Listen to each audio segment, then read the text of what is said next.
미투 여성단체에 소속돼 있다 탈퇴한 여성이 해당 단체와 단체를 만든 사람을 향해 돈 문제에만 관심 있다거나 회원들의 노동력을 착취한다는 등의 비판글을 SNS에 올렸습니다. 이 여성은 해당 단체로부터 명예훼손 등 혐의로 민사소송을 당했는데 법원 판결이 어떻게 나왔을까요? 판결로 보는 세상입니다.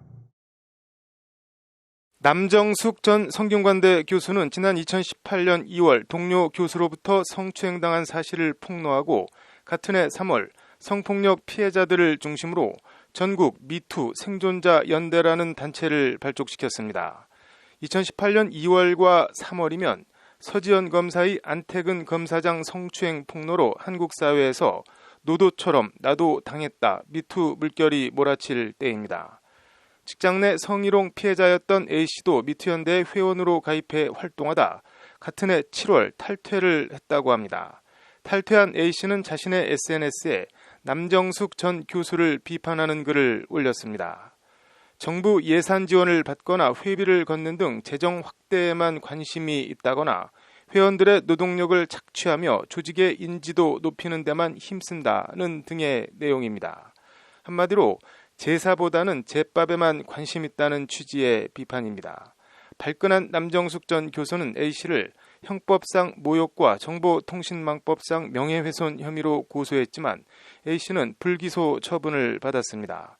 이에 남정숙 전 교수는 다시 A씨 발언으로 명예가 훼손됐다며 자신과 미투연대 측에 각각 위자료 1억 원씩을 지급하라는 손해배상 소송을 냈습니다.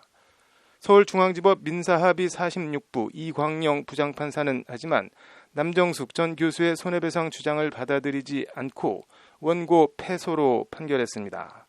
재판부는 먼저 사실관계에 대해 A씨가 적시한 내용의 중요 부분이 객관적 사실과 합치한다며 세부적으로 진실과 약간 차이가 나거나 다소 과장된 표현이 있다고 하더라도 전체적으로 허위로 단정하기 어렵다고 판단했습니다.